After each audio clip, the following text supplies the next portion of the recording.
이번 방학 특강의 가장 큰 게 예를 들어 8주만 하더라도요. 첫 번째 주는 하브루트와 공부 방법, 그러니까 공부하는 요령을 익혀야죠. 아이들이 효과를 보려면 4가지 교육 방법, 시험 본다든지, 그 다음에 시험 문제를 출제한다든지, 그 다음에 백지 복습한다든지, 남에게 설명하는 법. 남에게 설명하는 법이 가장 좋습니다. 공부 방법부터 익혀야 돼요. 그 다음에 글씨를 쓸 때는 바이돌에 새기듯이 글씨 필책부터 잡아주고 코네식 노트 필기라든지 필기 방법부터 가르쳐줘서 완벽하게 공부 방법부터 익혀야 되고, 이 하브루트라는 게 뭐냐면 2명이 짝을 지어서 남에게 설명하는 방법입니다. 이게 학교나 학원에서 수업받는 것보다 약 3배 이상 효과가 좋습니다. 이게 첫 번째 주는 우리가 공부 방법을 익히고요. 그 다음에 이 청소 정리정돈이 무척 중요합니다. 두 번째 주는 이 정리정돈 청소라는 건 뭐냐면 주변에 대한 통제력과 내 마음을 닦는 거예요. 우리가 아이가 가장 성장할 수 있는 게 크게 몇 가지냐면 3가지입니다. 첫째, 이 청소, 정리정돈하는 거 하고요. 이 감사하는 마음 갖는 거, 그 다음에 이거를 기반으로 성찰일기를 쓰는 겁니다.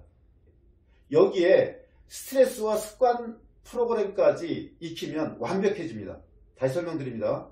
아이가 정리정돈과 청소, 그리고 감사하는 마음, 그 다음에 오히려 스트레스는 나를 성장시키는 독이 아니라 약이라는 거. 그러니까 스트레스. 그 다음에 이 스트레스에 뭐가 들어가냐면 분노 조절하는 프로그램이 들어갑니다. 이게. 그리고 습관 만드는 방법. 이게. 그래서 요 8주에 기본적으로 아주 14주 내용 다 하면 좋겠지만, 이게 8주 핵심적인 게 앞에 다 배치가 됐어요. 첫째 주는 공부하는 방법, 두 번째 주는 청소와 정리정돈의 중요성, 그 다음에 스트레스를 받았을 때 어떻게 해야 될 것인가, 이게. 그 다음에 감사의 힘, 이거를 또 성찰일기 쓰는 방법, 이게. 그 다음에 습관에 대한 프로그램, 이게. 이렇게 짜여져 있고요. 그래서 오전에는 필독 도서를 읽고요. 그 다음에 점심 먹고서는 자기가 공부하고 싶은 분야, 영어라든지 수학이라든지 신학기 공부라든지 그걸 할 수 있고, 만약에 이것을 자기 스스로 못하는 애들은 저희 프로그램을 따라야 되고요. 저녁에는 이 공부, 첫째 주는 하브루트와 공부 방법, 둘째 주는 청소는 치우라는 거, 정리정돈이, 그 다음에 스트레스에 오히려 감사하고 감사의 힘, 그 다음에 습관일기, 습관에 대해서, 습관일기가 아니라 성찰일기죠. 그 다음에 습관의 구체적 설계, 습관의 완성, 습관 프로그램, 그 다음에 이 데일 카네기의 인간관계론이 무척 중요합니다. 이게 요새는 다 귀하게 자라기 때문에 이런 인성교육이 특별히 필요합니다. 여기에 요새 가장 문제가 되는 게 애들이 게임하다가 욕설 하거든요. 이게 다 벌금형이 나옵니다. 요새. 그 다음에 성교육까지. 그래서 8주 프로그램을 완성을 하면 가장 기본적인 거, 학교에서 또는 가정에서 가장 필요한 습관과 공부 자세, 태도를 길러주게 됩니다. 그래서 첫째 주는 공부하는 요령, 둘째 주는 정리정돈과 청소, 그 다음에 세 번째 주는 스트레스에서, 네 번째 주는 감사, 그 다음에 이 습관 캠프의 가장 핵심적인 습관과 구체적 설계, 습관의 완성까지, 거기에 인성교육까지 하게 되는 방학 캠프입니다. 최선을 다해서 저희가 가르치겠습니다. 저희에게 맡겨주십시오. 8주 뒤에 달라진 자녀의 모습을 볼 수 있을 겁니다. 예, 감사합니다. 공부하는 요령 자체를 모르는 경우가 되게 많습니다. 아이들이. 공부하는 요령의 핵심이 뭐냐면 인출입니다. 인출. 아이들은 그냥 눈으로 봐요. 인출을 안 합니다. 인출에는 크게 4가지 방법이 있습니다. 안 보고 깡그리 쏘는 백지 인출이 있고요. 백지 복습이랍니다. 이게. 백지 복습이 있고, 두 번째는 가장 좋은 방법이냐, 남에게 설명하는 겁니다. 남에게 설명. 이 남에게 설명하는 것이 학습 비율이 90%예요. 직접 해보기가 75%. 이게 강의를 듣는 거는 최대 30%밖에 안 돼요. 그러니까 강의 보는 것보다 남에게 설명해 주는 게 학습률이 3배가 뜹니다. 그러니까 남들보다 3배 이상 공부한 거죠. 그 다음에 뭐가 있냐? 내가 문제를 출제해 보는 거. 내가 출제해 보는 거. 내가 직접 출제하는 거. 셀프 테스트 만드는 거. 셀프 테스트. 그 다음에 직접 시험을 보는 거. 이 4가지가 가장 좋은 교육 방법이에요. 그 다음에 어떻게 공부하는 게 좋냐면 초두 효과, 애들이 맨 처음 배운 거와 끝에 있는 말미 효과 두 가지밖에 없습니다. 그래서 공부를 몇 분 하는 게 좋냐? 15분을 집중해서 공부하고요. 그 다음에 10분 동안 인출하는 게 좋습니다. 그때 인출할 때는 이렇게 내가 10분 동안 인출을 할 때 15분 공부한 내용을 써야 된다 이걸. 그 다음에 나의 질문지를 만드는 거죠.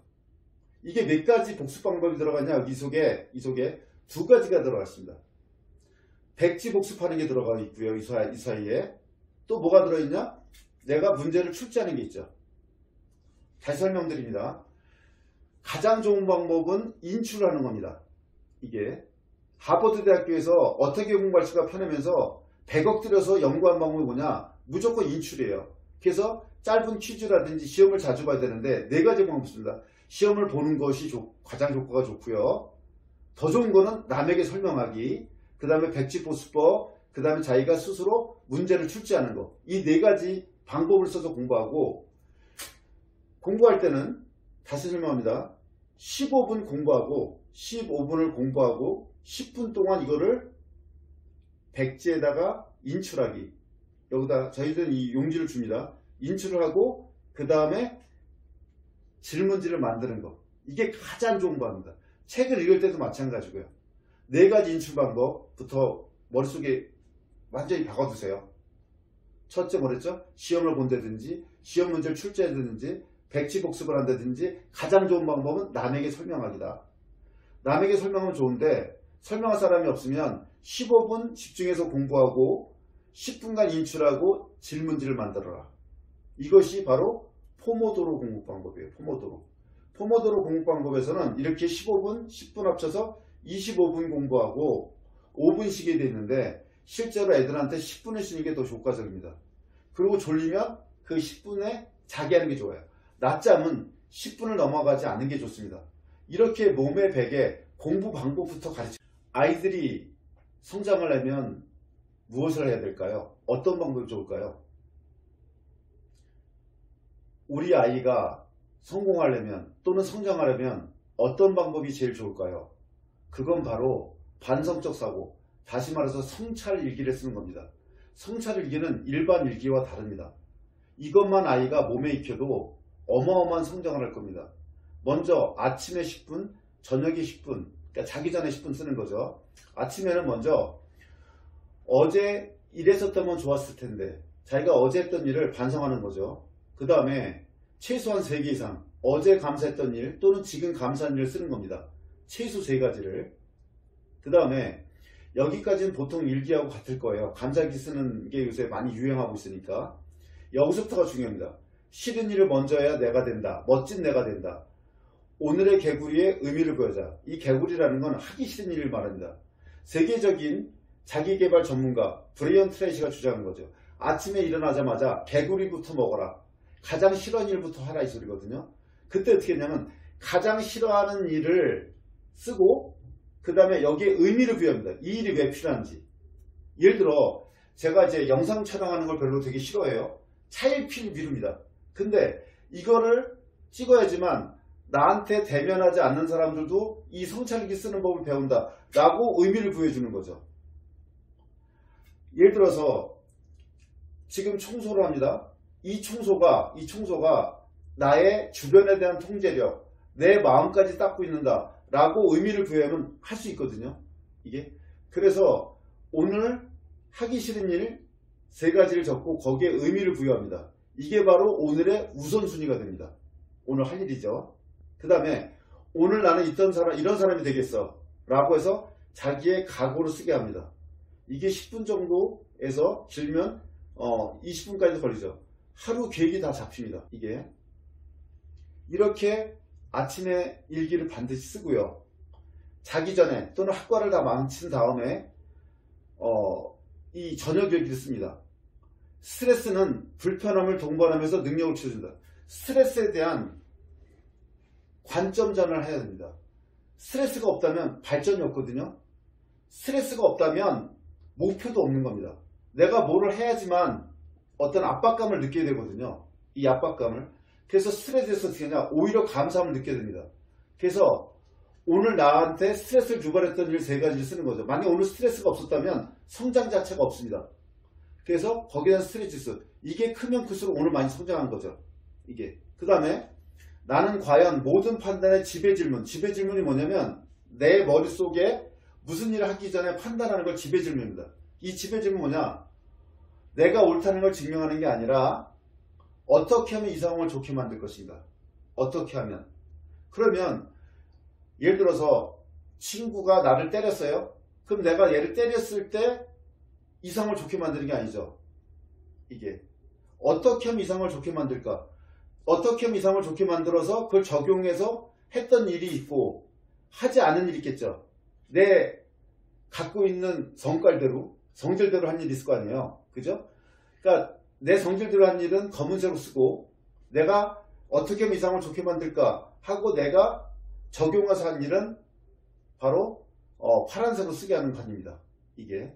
그 다음에 나는 오늘 어떤 좋은 일을 했을까, 이게. 그 다음에 오늘 멋지고 행복했던 일들을 마지막으로 적게 됩니다. 이게.